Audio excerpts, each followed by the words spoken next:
नमस्कार बच्चों। कक्षा नौवीं की संस्कृत का पाठ 5 पाठा पंचम पांचवा पाठ सूक्ति मोक्तिकम मतलब कि सूक्ति रूपी मोती संकलित पदम। इसको हम पूरा पढ़ेंगे, पूरा ए टू जेड पढ़ेंगे, पूरी फुल तैयारी करेंगे। आपको पूरा फोकस के साथ समझना है, तभी आपको पेपर में पूरे में से पूरे नंबर प्राप्त हो पाएंगे। पूरे फोकस से समझिए, पूरे बारीकी से। व्रतम यतनेन संरक्षेद वित्त में च याति च अक्षीणो वित्त क्षीणो व्रत स्तुतु हतो हतः। मनुस्मृति से लिया गया है। इसका भावार्थ समझिए ताकि आंसर क्वेश्चन आपको जल्दी से जल्दी याद हो सके और साथ साथ आपसे और भी चीज बन सके। देखो, मनुष्य को अपने चरित्र की प्रयत्न पूर्वक रक्षा करनी चाहिए। मनुष्य को अपने चरित्र की रक्षा करनी चाहिए। चरित्र का मतलब होता है उसकी जो इमेज होती है, जिसका जो चरित्र होता है, जो समाज में उसकी छवि होती है, उसकी रक्षा करनी चाहिए। धन, धन यानी पैसा, पैसा तो आता जाता रहता है। धन के नष्ट हो जाने पर मनुष्य क्षीण नहीं होता। अगर आपका पास पैसा नष्ट हो गया, आपके पास से अगर पैसा चला गया तो कुछ भी नहीं गया, क्योंकि आप फिर से कमा सकते हो, है ना। कुछ भी छीण नहीं होता, कुछ नष्ट नहीं होता। लेकिन चरित्र के नष्ट होने पर सब कुछ नष्ट हो जाता है। लेकिन अगर एक बार यदि आपका चरित्र नष्ट हो गया और यदि आपने एक बार कुछ गलत काम कर लिया और गलत काम करते हुए यदि आप पकड़ा गए तो समाज की नजरों में आप हमेशा हमेशा के लिए बुरे कहलाओगे। यदि आप चोरी करते हुए पकड़ा गए तो लोगों के मन में आपके प्रति चोर वाली छवि बन जाएगी, साला चोर है।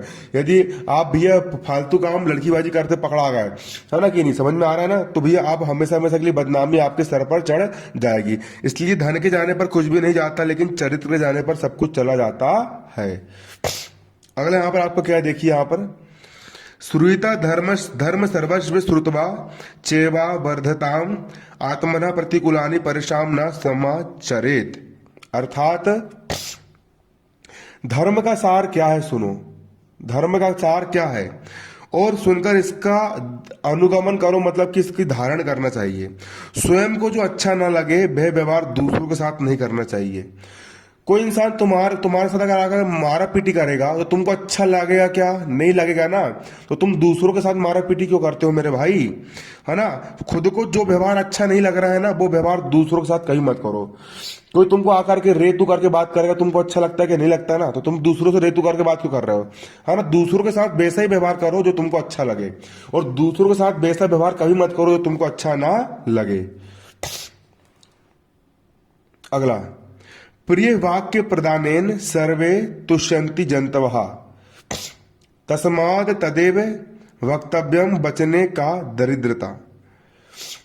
मीठी वाणी बोलने में सभी प्राणी प्रसन्न होते हैं। हमेशा मीठा बोलो, मीठी वाणी बोलो, है ना। कर्कश कड़वा वचन मत बोलो, मीठी वाणी बोलो। मीठी वाणी बोलने से सभी प्राणी संतुष्ट होते हैं। यदि कोई आपसे मीठी से आके बात करेगा, आपको कितना अच्छा लगे, तो इसी प्रकार आप भी दूसरों से हमेशा मीठी वाणी बोलिए। इसीलिए वही वाणी बोलनी चाहिए, है ना, मीठी वाणी बोलनी चाहिए। और बोलने में भला कंजूसी कैसी, अर्थात मीठी वाणी में असीम शक्ति होती है। और मीठी वाणी भैया कोई पैसा तो लगने लगा बोलने में अच्छे से, इसलिए मीठी वाणी बोलो। और मीठी वाणी से बोलने से शत्रु दुश्मन जो होते वो भी मित्र बन जाते हैं। मीठी वाणी बोलने से शत्रु भी मित्र बन जाते हैं। अगला, पिबंती नघा स्वयमेव नाभा। नदी खुद अपना जल कभी नहीं पीती, वो दूसरों को पिलाती है। स्वयं ना खादंती फलानी वृक्ष, और वृक्ष जो होते हैं अपने फल खुद नहीं खाते। नादंती सस्य खलु बारी बहा, मेघ जो होते हैं वो खुद अपने लिए पानी नहीं बरसाते। परोपकारा संता विभूता है, इसी प्रकार परोपकार करना संत का आभूषण होता है। क्लियर? अर्थ समझिए यहाँ पर इसका। नदियां जो होती है, नदियां स्वयं ही अपना पानी कभी भी नहीं पीती है। नदियां स्वयं ही अपना पानी नहीं पीती है। क्लियर? नदी स्वयं कभी भी खुद का पानी नहीं पीती। वृक्ष स्वयं अपने फल नहीं खाते। जो वृक्ष होते हैं वो खुद के फल खुद नहीं खाते हैं।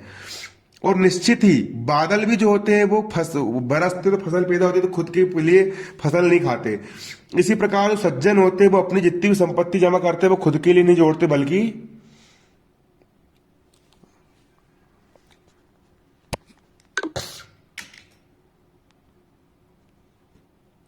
मोबाइल गर्म हो गया इसलिए यहाँ पर ये दिक्कत बन गई। देखो, समझना। इसी प्रकार सज्जन लोग जो होते हैं वो संपत्ति जितना भी धन दौलत जोड़ते हैं वो खुद के लिए नहीं जोड़ते, बल्कि परोपकार, दूसरों पर उपकार, जैसे रतन टाटा होगा, जितनी भी कमाई करते भैया गरीब लोगों में बांट देते हैं, है ना, परोपकार के लिए होती है। अर्थात महान लोग संपत्ति, साधन और यहाँ तक कि जीवन भी परोपकार के लिए होता है।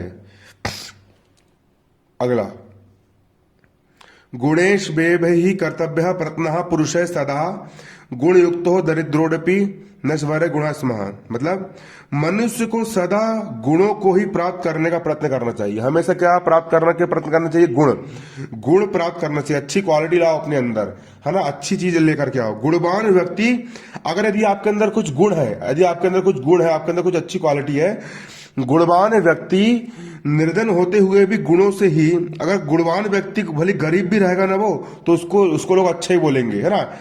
और किसी के अंदर यदि गुण नहीं है, गुण से हीन है और ऐश्वर्यशाली भी है ना, तो भी वो उसके समान, देखो गुणवान व्यक्ति निर्धन होते हुए भी गुणों से हीन ऐश्वर्यशाली के समान नहीं हो सकता, अर्थात वह उससे कहीं अधिक श्रेष्ठ होगा, है ना। ऐसा इंसान जिसके पास पैसा बहुत है लेकिन कोई गुण नहीं है ना, तो उसकी जिंदगी कोई काम की नहीं रहेगी। उससे अच्छा तो भैया गुणवान रहे, भले पैसा ना रहे ना रहे। इसलिए मैं तो बोलता हूँ गुणवान भी बनो और पैसावान भी बनो, दोनों चीज कमाओ। अगला, आरंभ गुरबी क्षयणी क्रमेण लघवी पुरा वृद्धिमति च पश्चात दिन से पूर्वाध पर भिन्नता भिन्न छात्रे मैत्री खल सज्जनाम। इसका मतलब यहां पर आप समझिए, आरंभ में लंबी फिर धीरे धीरे घटती स्वभाव वाली तथा पहले छोटी फिर बाद में लंबी होती हुई दिन के पूर्वाह्न और अपराह्न काल की छाया की तरह दुष्टों और सज्जनों की मित्रता भी अलग अलग होती है। जो क्या होता है, जो देखो, जब आप दिन निकलता है तो आप देखना, जब सुबह का 6 बजता है 7 बजते हैं तो आपकी जो छाया होती है ना वो शुरू में लंबी रहती है, फिर धीरे धीरे आपकी, जब जैसे जैसे सूरज आपके सर के ऊपर आ जाता है तो आपकी परछाई की लंबाई कम होती जाती है। क्लियर है। और उसी प्रकार जब पूर्व अपराह्न, मतलब जब सूर्य डूबता है तो सूर्य के डूबते के समय क्या होता है कि हमारी छाया छोटी रहती है ना, फिर धीरे धीरे क्या होती जाती है, वो लंबी होती जाती है। तो उसी प्रकार यदि आप दुष्ट लोगों से दोस्ती रखोगे और सज्जन यानी अच्छे लोगों से दोस्ती रखोगे तो वो भी अलग अलग होती है। अर्थात जिस प्रकार दिन की शुरुआत में छाया पहले बड़ी होती है, जब सूरज निकलता है तो हमारी परछाई लंबी होती है, फिर धीरे धीरे क्या हो जाती है, फिर धीरे धीरे छोटी होती चली जाती है। उसी प्रकार दुष्टों की मित्रता भी पहले ज्यादा और बाद में कम होती चली जाती है। जो दुष्ट लोग होते हैं, जब तुम दोस्ती करेंगे ना तो शुरू में तुमको अच्छा लगेगा, है ना, शुरू में पहले ज्यादा और बाद में फिर धीरे धीरे कम होती चली जाती है।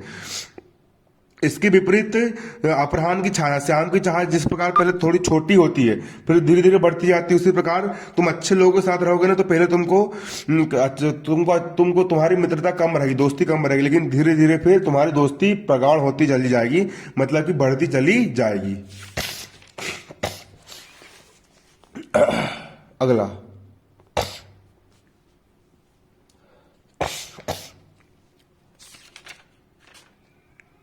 अगला है यहां पर आपका, यत्रापि कुत्रापि गता भवेयु, यत्रापि कुत्रापि गता भवेयु हरहा मही मंडल मडनाय हानिस्तु तेषाम ही सरोवर्णाम येषा मरालह सह विप्रयोग। इसका मतलब क्या है, देखो हंस जो होता है, हंस सफेद रंग का हंस होता है, बगुला बगुला बगुला बगुला दूध दे, खालिस्तान कटोरी खालिस्तान, है ना। देखो हंस पृथ्वी को सुशोभित करने के लिए, जो हंस होता है वाइट रंग का, है ना, हंस जो होता है देखो जो हंस होता है, जब हम छोटे थे तो हम लोग क्या करते थे, बगुला की तरफ उंगली दिखाते थे और बोलते थे बगुला बगुला दूध दे और 7 कटोरी मूत दे, है ना। बचपन की बात याद आ गई और हमको लगता था कि बगुला फिर सही में दूध दे देगा, है ना। तो देखो वो सब छोड़ो, यहाँ समझो ना। हंस जो होता है, वो बगुला जो होता है, पृथ्वी को सुशोभित करने के लिए जहां कहीं भी चला जाए उसको फर्क नहीं पड़ता है। क्लियर। हंस देखियो आपने, हंस पृथ्वी पर जहां बैठ जाएगा ना, वाइट वहीं की पृथ्वी को अच्छा कर देता है बिल्कुल। हंस के पास में जाओ कितना अच्छा लगता है, कितना अच्छा सीन लगता है। हंस पृथ्वी को सुशोभित करने के लिए जहां कहीं भी चला जाए, है ना, चला जाए, हंस को कोई फर्क नहीं पड़ता।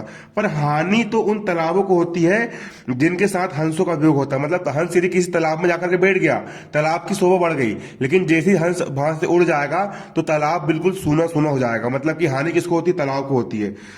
अर्थात श्रेष्ठ सज्जन, जो अच्छे सज्जन होते, जो अच्छे मनुष्य होते, जो श्रेष्ठ मनुष्य होते हैं, वो जहां कहीं पर भी रहे, है ना, वे कहीं पर भी रहे, वे अपने गुणों के माध्यम से संसार को लाभान्वित ही करेंगे, लाभान्वित ही करेंगे।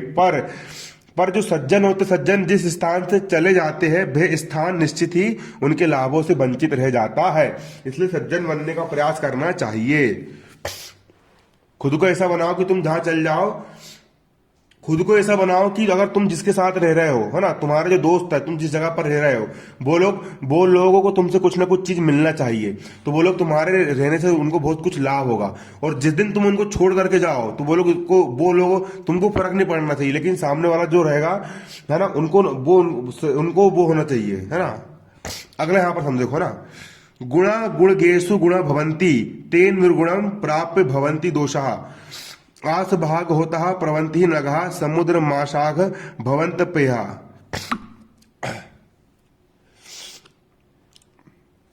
इसका भाव समझेंगे। गुणों को जानने पहचानने वालों के लिए वास्तव में गुण गुण होते हैं। मतलब कि जो गुणवान है ना, वही इंसान गुणों को पहचानेगा। क्लियर। गुणहीनों के लिए तो वे भी दोष होंगे। जो इंसान बेवकूफ है, जो जिसके खुद के अंदर कुछ गुण नहीं है, जो इंसान के अंदर खुद के अंदर गुण नहीं है, वो दूसरे के गुणों की वो कभी इज्जत नहीं करने वाला, है ना। आपकी इज्जत कौन, आपके अंदर कुछ क्वालिटी है ना, आपके अंदर कुछ गुण है, तो आपकी इज्जत वही करेगा जो खुद गुणवान है। क्लियर। आप अच्छा गाना गा रहे हो, तो आपकी इज्जत कौन करेगा? जो सच में गा के वही इज्जत करेगा। जो खुद गाते नहीं आ रहा, उसको आपकी क्या इज्जत करेगा? है। गुणों को जानने पहचानने वाले के लिए ही वास्तव में गुण गुण होते हैं। गुणहीनों के लिए तो वे दोष ही होते हैं। नदियां स्वादिष्ट जल के साथ बहती रहती है, पर समुद्र में मिलकर बह भी पीने योग्य नहीं रह जाती। मतलब नदियां जो रहती है ना भैया, वो गुणवान होती है, वो स्वादिष्ट और मीठी जल के साथ बहती है। जैसे समुद्र में मिलती है तो वो खारी हो जाती है, पीने योग्य रहती है क्या? नहीं रह पाती है। आंसर क्वेश्चन का वीडियो जल्दी आएगा, अभी आप तैयारी कर लीजिए, मैं कोचिंग पढ़ाने जा रहा हूँ।